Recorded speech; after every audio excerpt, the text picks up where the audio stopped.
Welcome to Seriously, where you can relax while we recap the best shows for you. Annually on March 21st, American citizens hear this broadcast. This is not a test. This is a broadcast announcing the commencement of the annual purge sanctioned by the U.S. government. Commencing at the siren, all crime, including murder, will be legal for 12 straight hours. Police, fire, and emergency medical services will be unavailable until tomorrow morning when the purge concludes at 7 a.m. Blessed be our new founding fathers and America, a nation reborn. May God be with you all. Sounds real. Don't worry, it isn't. This fictional broadcast describes the premise of the highly successful horror franchise The Purge. Starting with the 2013 movie The Purge, the franchise has captured the imagination of millions worldwide. The movie is set in just one night, but the lore behind it is so rich it's given birth to 4 more movies and a television series. In this recap, we'll focus on the 2-season show. If you're new to this channel, don't forget to hit that subscribe button so you can always get notified when a new recap is uploaded. Let's dive in. Season 1 explores a typical Purge night. Several stories intertwine as the 10th year of the annual lawless holiday unravels. Miguel is an ex-Marine who returned to his city after receiving a letter from his sister Penelope. It says there that she's found purpose in her life and a way to meet with their late parents, which worries Miguel. He's left his sister in a rehabilitation center due to their troubled childhood. They both hail from Staten Island, where the first purge happened and where their parents lost their lives. Adding to this is Penelope's recent romantic but abusive involvement with a junkie. When Miguel arrives at the center a few hours before the purge begins, Miguel finds out his sister has been discharged thanks to her junkie ex. And so Miguel goes on a quest to find his sister Penelope, despite the purge about to start. Miguel kidnaps and intimidates another junkie, who leads him to 2 creeps who are keeping hostage a girl named Kaylee. After freeing Kaylee, Miguel learns from her that Penelope has joined the Mercy cult, also known as the Givers. As it happens, while inside the rehabilitation center, Penelope met a social worker named Tavis, who eventually recruited her into the cult. The Givers are notoriously known for brainwashing young people, preferably those who feel lost, into believing that sacrificing themselves for the purgers will wash away the purgers' sins and will lead them to the invisible, or their version of heaven. This belief is reinforced due to the tradition that those who died during the purge are called martyrs. Knowing about this, Miguel continues to look for his sister. While searching the streets, he sees just how awful things are. Or perhaps awful is an understatement, as he sees people carelessly shooting others and even cheering. Only a few are considered safe places arbitrarily, triage vans operated by volunteers who attend to the wounded. It's there that Miguel is told to look for Pete the cop at the local cantina. Miguel gets captured and enlisted into an online show called The Gauntlet. This macabre event is live-streamed everywhere, where unwilling contestants run for their lives as purgers chase them. Fortunately for Miguel, he manages to win, injured but alive. He proceeds to the cantina where he meets Pete.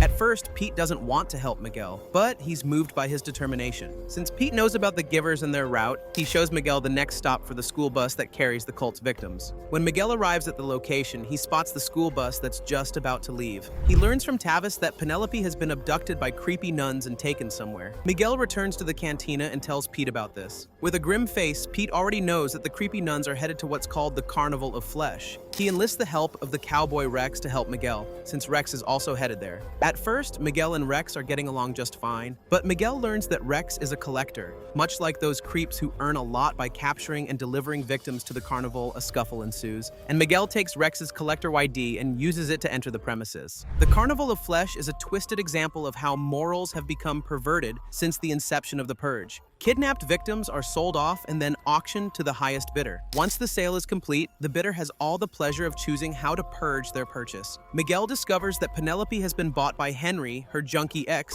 who is about to set her on fire. After several difficulties, Miguel manages to free himself and Penelope together. They escape the carnival, as well as from Rex, who's been looking for Miguel to get back at him. The siblings finally reach the safe confines of the cantina. Meanwhile, at Riker More Equity, Jane Barber leads her team to work on Purge Night. Their boss, David Riker, has asked them to close a deal with their overseas clients. He looks and sounds apologetic, but Jane knows better. Jane is a hardworking and intelligent woman with a strong moral compass. She has set her eyes on working at Riker's company and has been prepared to climb the corporate ladder. She also has the looks, but Jane refuses to use them for personal advantage. That's why when David suggested an indecent favor in exchange for promotion, Jane became disillusioned and flatly refused. Since then, Jane has not progressed in her career, enduring David's subtle power trip. On this purge night, Jane makes a terrifying decision. She hires a mercenary online to assassinate David. While she's making a deal with the assassin named Blacka, Allison, one of Jane's candidates, candidates for promotion, accidentally discovers Jane's online order. Throughout the night, Jane is jittery about whether Blanca has succeeded or not. Taking her mind off the mercenary is their success in closing the deal victorious and safe from the Purgers. They toast to their milestone. Later, Jane is horrified to discover that Allison has given in to her purging tendencies. She fatally stabs Mark, her rival for promotion. Allison keeps convincing herself she has the right to purge despite feeling awful. Jane herself is so distressed, she makes the reckless decision to leave the building. She would have been purged if the matron saints had not arrived at the right time. They are a group of women who have trained themselves to save and protect women who suffer abuse during this holiday. They treat Jane's injuries and allow her to witness how they operate. Although she's safe inside their van, Jane chooses to go to David's place. After witnessing Allison's crime, Jane realizes she's also purging, however indirectly. She chooses to right her wrong, that is, to warn David that she sent an assassin to take his life. Upon arriving at David's place, Jane tells him about the mercenary. She's already wary of him, but his bloodshot eyes and cool demeanor, even after learning that his subordinate wants him dead, are making her uncomfortable. It turns out David is well protected from any attempts on his life for that night. He's shot Blanca earlier, and now he berates Jane for sending a woman to do the job. Jane despairs as David brings her to his purge party, which is his own version of an art exhibit, except it's not paintings or sculptures that are displayed, but women tied in their individual capsules. David's guests are all men. They are allowed to look at, touch, and sniff, but nudity and penetration are prohibited. Jane is tied into one of those open capsules. She's helpless against David, who monologues about his twisted views on women. Thankfully, before David gets right onto it, someone invades the place by disabling the security system. A masked man named Joe Owens barges in and holds everyone hostage. Curiously, he focuses on saving only Jane, but he allows Jane to untie other women. Before leaving, Jane picks up a gun. She realizes she doesn't need a mercenary to do what she's capable of doing. She shoots David in the head. Later, Joe Owens heads to the cantina for a reprieve. He's been saving people all night. At least he's entitled to his drinks. At the cantina, Pete reveals to Penelope that Tavis and her cult are backed by the new founding fathers of America, aka the NFFA. They are the main political party ruling the country. They are the ones encouraging and perpetuating this warped holiday. They pay Tavis good money to indoctrinate young people who they deem are hopeless and must be purged. This is also the reason why Tavis seems to be off limits tonight. After all her experiences that night, Penelope changes her mind. She intends to save her remaining friends from that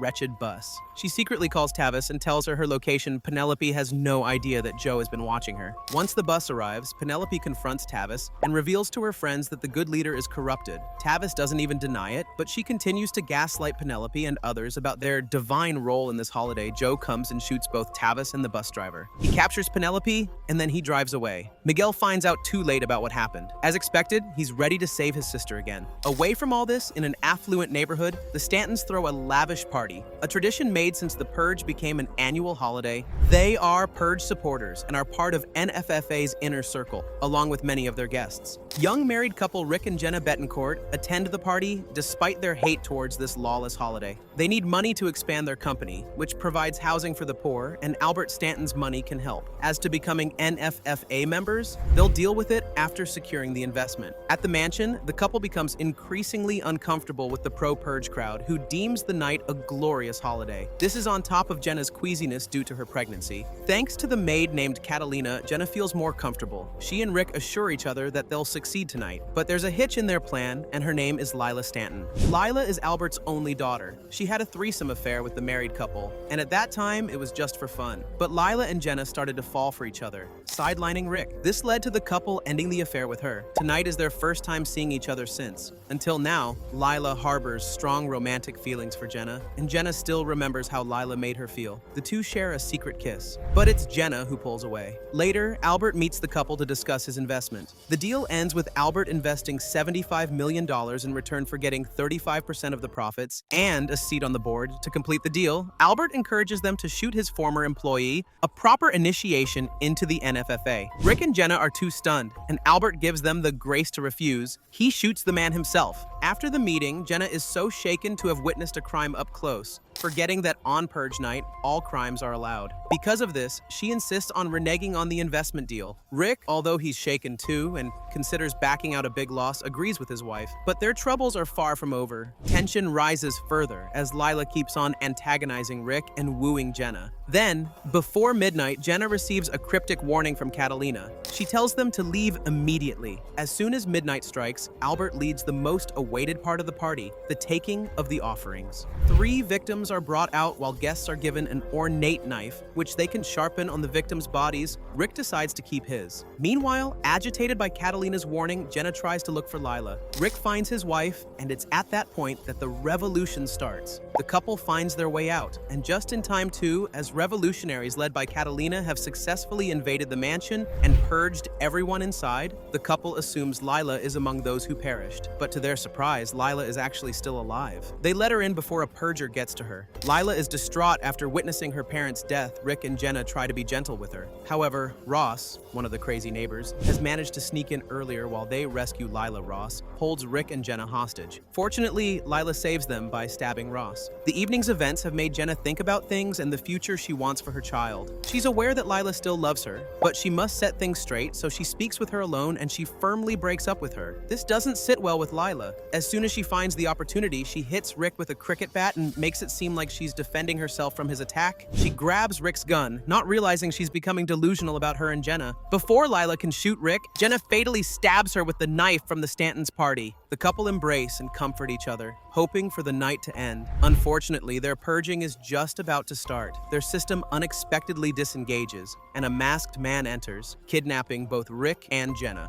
This masked man is none other than Joe Owens. Initially, Joe looks like he's saving people from being purged, just like how he rescued Jane from David's sexist art exhibit. But where exactly is Jane now? And why did Joe kidnap Penelope in the Betancourts? Well, here's the truth. Joe is conducting his own version of purging. What looks like good intentions of rescuing people is actually hiding deep-seated grudges. He uses his right to purge to deal with the injustices he experienced, no matter how petty they are. And the people he's kidnapped are not random at all. Jane, Penelope, Rick and Jenna, and 3 others have wronged him one way or another. Joe Owens used to be a factory worker until a larger corporation acquired the factory, leading to him and many others getting laid off. Then he started a Purge security systems business, which unfortunately didn't take off as expected. Through time, Joe slowly got radicalized by the NFFA's doctrine. He started making preparations so that when the time comes, he could capture those people who'd been unfair to him and put them on his own version of judgment. He has prepared well for tonight's judgment. He secured an abandoned school and put booby traps all over to make sure no prisoners can escape. This is clearly shown when Eileen, the labor representative who enforced the mass layoff at the factory where Joe used to work, runs towards the doors and is immediately shot when she opens them. It's clear to everyone that Joe intends to purge them no matter what. He stabs Charlie, the guy who used to bully him in high school but is now homeless. Next on his list is Jane, who walked out on him on a date when he made callous and malicious remarks. Points to Jane for pointing out Joe's pettiness and misogynistic views, but unfortunately, she and everyone else are at Joe's mercy. She loses her life after Joe strangles her. As for the Betancourts, it appears that the couple's sin against Joe was that they reneged on their investment deal with him. Citing subpar products, Joe gives Jenna the choice to live if she shoots her husband, which is just a test. Then Joe gets distracted when Penelope removes her restraints and uses Paige, the other captive, as a fake hostage. Penelope stabs Joe in his eye, and as he flails around, his prisoners take this chance to escape. Meanwhile, back at the cantina, Pete and Miguel are preparing to rescue Penelope. Pete is well respected and well connected in the community. Through his connections, he finds out who Joe is and where he lives. When the two get to Joe's house, they find the sick father in his room, where he planned everything for tonight's purge. They proceed to the abandoned school, and it's clear that many are recognizing Pete as off limits due to his status and honor. However, not everyone views him like that. Rex the cowboy returns to make sure he gets back at Miguel for double-crossing him back at the carnival. At this point, there's barely an hour left to Purge Night's conclusion. Pete and Miguel decide to go on offense, and they use their extensive skills to subdue Rex and his crew. Afterwards, they reach the school, where they are stopped by one of Joe's bomb traps. Rex and his men are relentless in their pursuit. Pete decides to use himself as as bait to lure Rex away so Miguel can use one of those bombs to their advantage. Pete manages to distract Rex, and then he leads them to where Miguel has rigged the bomb so when Rex trips on a wire, it detonates and blows them up. Most of Rex's group are down, but one survives. While Pete and Miguel enter the school, inside, Joe is frantically looking for Penelope, the girl who didn't thank him after he opened the door for her. The Betancourts run into Pete, but they are unfortunately gunned down by one of Rex's surviving men. Pete gets shot in his leg, and Rick is fatally shot. Elsewhere in the school, Paige gets her head blown up, leaving Penelope wandering alone. Joe finally finds her, and the two exchange an antagonistic chat where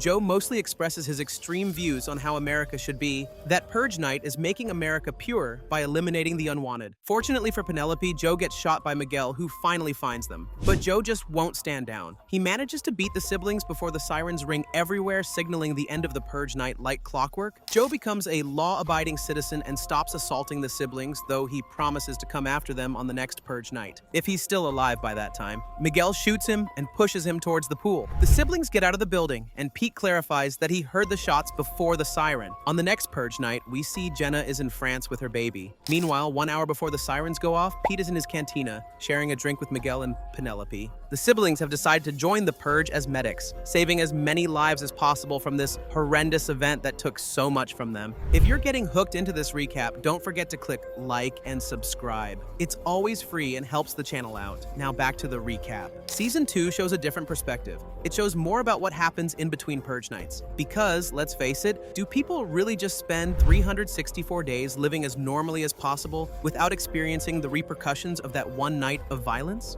This aspect is what makes the lore behind Purge Night more interesting. We start with Esme Carmona, a seasoned employee at the NFFA Surveillance Center. Utilizing the vast network of CCTVs installed everywhere, they watch the events of the Purge Night unfold to make sure people are following the rules, mainly about the non-usage of weapons such as bombs, tanks, and others. By all standards, the night is going well until Esme sees her good friend Drew Adams out on the street, surrounded by masked purgers. She knows that Adams hates this night, so it's suspicious that she's out on the streets instead of being secured inside her home. Esme watches as Adams gets gunned down. Disturbed, Esme decides to copy the footage into her USB, forgetting that even inside the center, there are cameras watching their every move. Meanwhile, in an affluent subdivision, couple Marcus and Michelle are safely tucked inside their secured bourgeois home as faint sounds of gunshots surround them. To their surprise, someone manages to disable the security system. The assailant clearly goes after Marcus, but he fortunately escapes outside, leaving Michelle to arm the safety system again.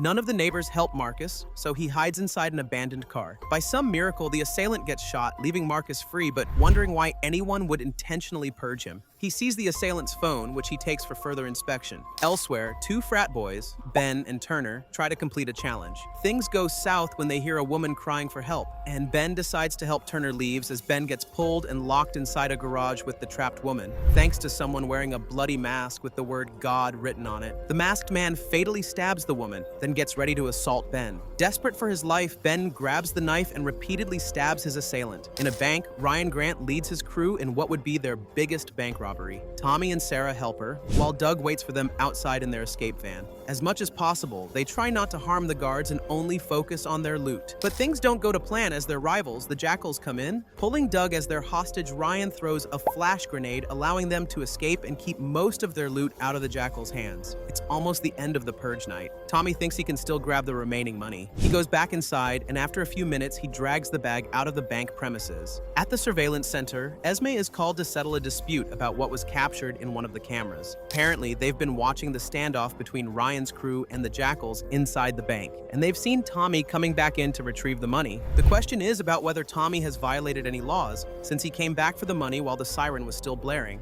Esme settles the issue by using a photo finish. It's essentially a screen grab from the surveillance video. It shows that Tommy's foot is still on the premises just as the sirens stop, making it clear that he's already breaking laws. Esme tags Tommy for a Class R felony. The morning after the purge, everyone goes back to their regular routines, as if it's that easy to switch from being a murderous madman into a law-abiding citizen. Streets, lined with bodies and debris, are a common sight, and there are dedicated cleaning services ready to take away the remnants of the purging. Survivors see the extent of the damage, as well as discover who among their loved ones have fallen victim to the purging. Ben returns to the frat house, still covered in blood. Turner sees him, looking both relieved and awkward to see his friend still alive. Ben surely won't forget how his friend turned his back on him. Marcus reports to the hospital where he works as a doctor. The morning after the purge night is always a busy affair for those in the medical profession, but Marcus is still preoccupied by last night's event. He's called to the ER to revive a patient, and to his surprise, this patient is the same assailant who tried to purge him last night. Marcus does his best to save the man. Unfortunately, the man flatlines, but not before mentioning the words Ivory Road. Marcus goes to his son Darren to ask for help in figuring out the meaning of the words and to check the retrieved phone. Darren discovers a browser leading to the dark web, and he sees that Ivory Road is a site where one can buy drugs or put a hit on someone.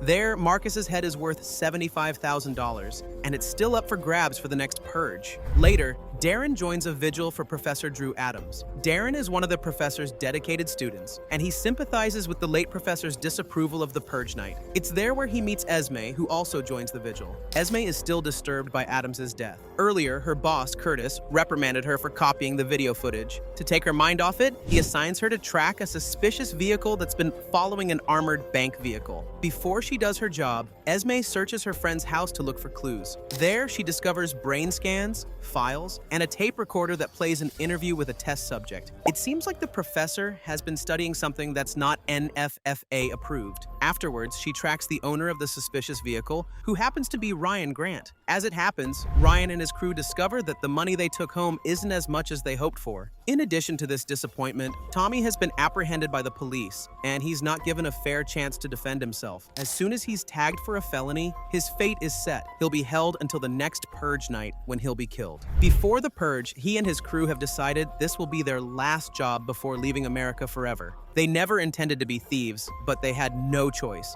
All of them used to be cops until they found out that their corrupt chief and most of their colleagues had been protecting the drug dealer they were after. Then, after resigning, their chief made sure they'd never get any jobs within the city. In the present, Ryan convinces his crew for one last job. He tells them that the rest of the money is to be kept safe somewhere, and then on the next purge, it will be delivered to the airport, where it will be flown off-site permanently. If they get this money, they can finally stop thieving. Sarah and Doug agree, but on the other hand, they also want to rescue Tommy. After meeting with his crew, Ryan confronts Esme for stalking him. Esme stands her ground, but she clearly underestimated Ryan's skills. 3 months later, America celebrates Remembrance Day. Representatives from NFFA go door to door to give out grief boxes containing the supposed ashes of people who perished during the purge night, declaring them martyrs. In truth, it's just a pile of ashes mixed together. That box is just part of NFFA's propaganda to perpetuate the idea that purge night is good. Ben is having a hard time coping with what happened to him during the last purge. He's becoming confused about how he should feel about killing someone, but after stabbing a strawberry vendor due to wrong change, Ben realizes he actually likes the feeling of violence. He follows this murder with another one when he killed a fellow student who's against purging.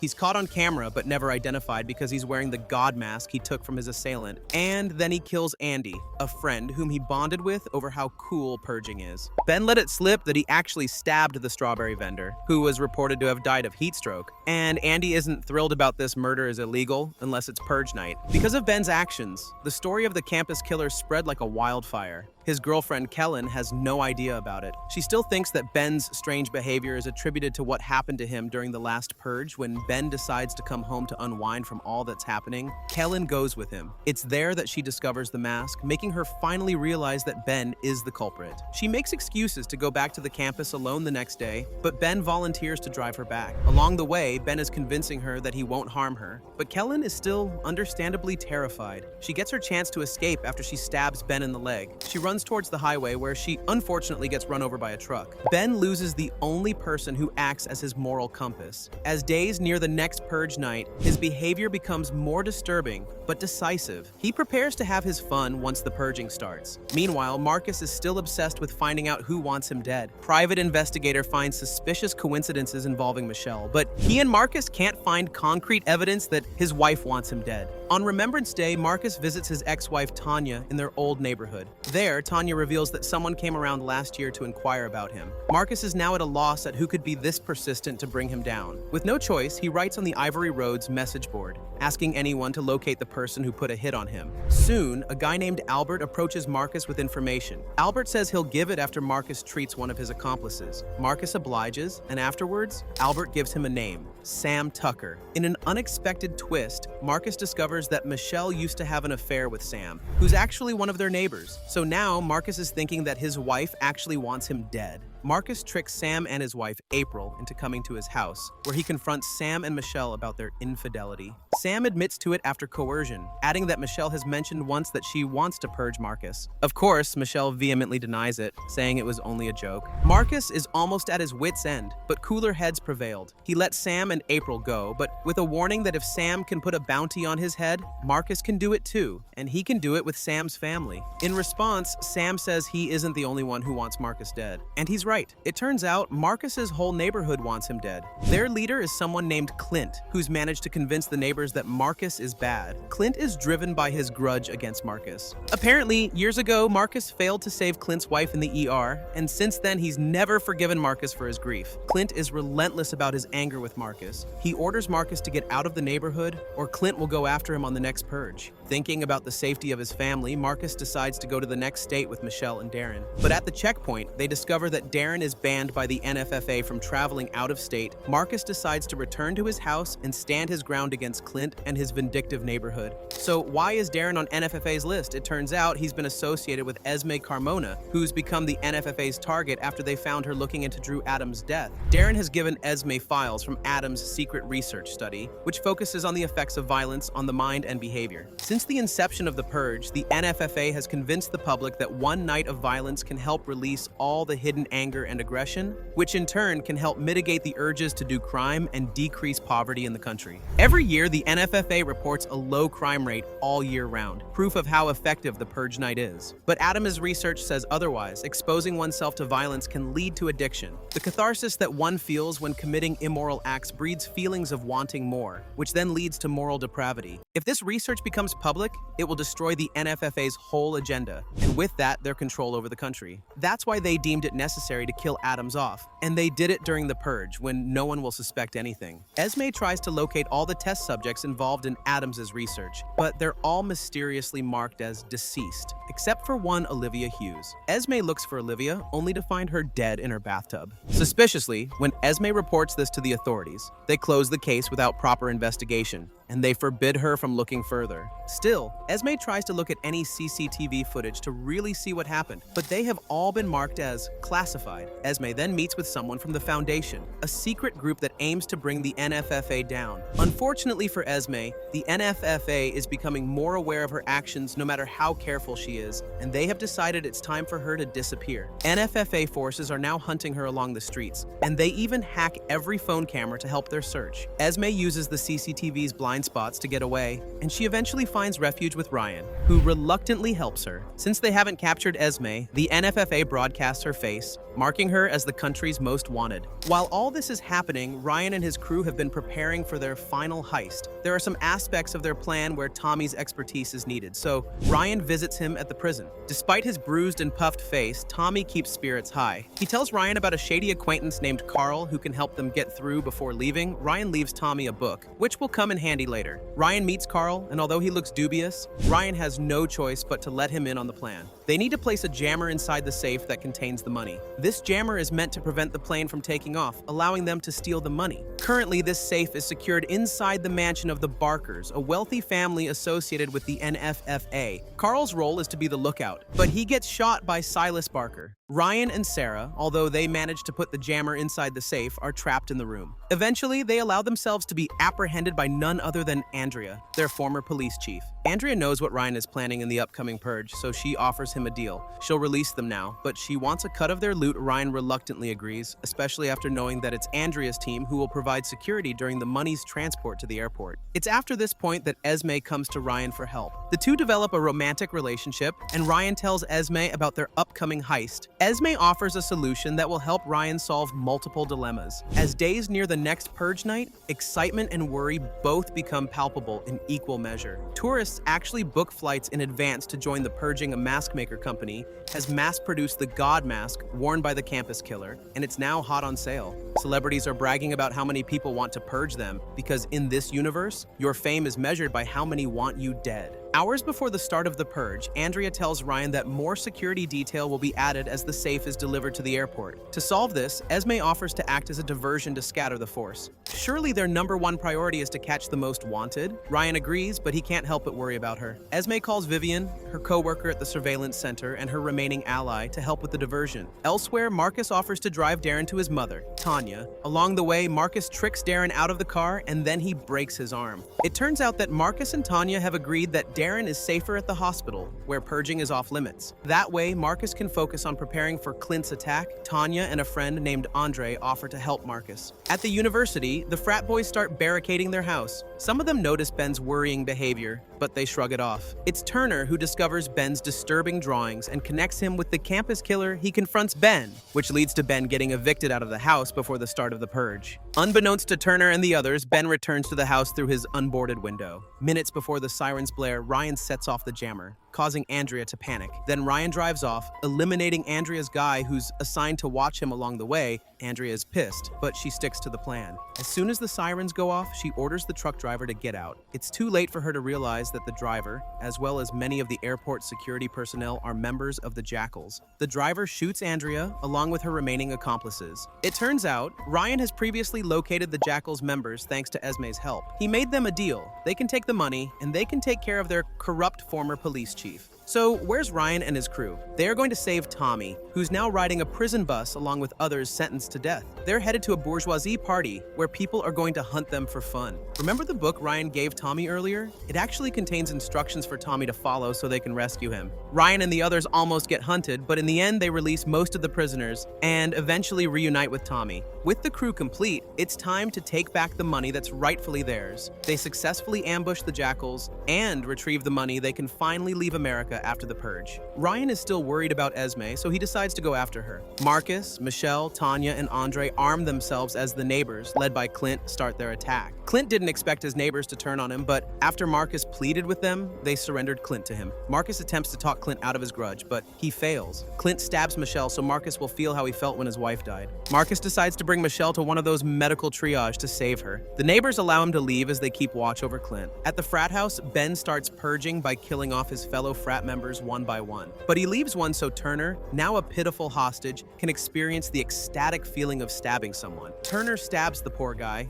and then he makes a run for it. Ben pursues him, but he meets a group of purgers who wear the God Mask. Ben tries to introduce himself as the infamous campus killer. Of course, they don't know him, so Ben runs away on the road. He gets hit by Marcus's truck that's on the way to a medical triage. They decide to bring Ben with them, not knowing the menace they took in. Michelle is fortunately saved, but Ben starts stabbing people right after he wakes up. Marcus subdues him. After knocking Ben out, Marcus throws him on the road where the purgers can take care of him. Meanwhile, after acting as a diversion, Esme manages to infiltrate the surveillance center thanks to Vivian. Just as they reach the server room, Curtis catches them. After a brief exchange of gunshots, both Vivian and Curtis lay dead. Esme enters the room and she eventually finds the video footage that shows Olivia Hughes has indeed been permanently silenced by the NFFA. To Esme's surprise, Ryan catches up with her. Together, they go to the broadcast room, but Ryan locks her inside to protect her. They both know that a hit squad is about to find them, and Ryan intends to slow them down while she does what needs to be done. A minute before the sirens blare, ending the Purge night, Esme goes live and announces that the Purge doesn't work. She explains Professor Adams's research, revealing all the lies that the NFFA has fed the country. She also broadcasts the video footage as proof that the NFFA murders people off Purge, thereby breaking their own rules. Outside of the room,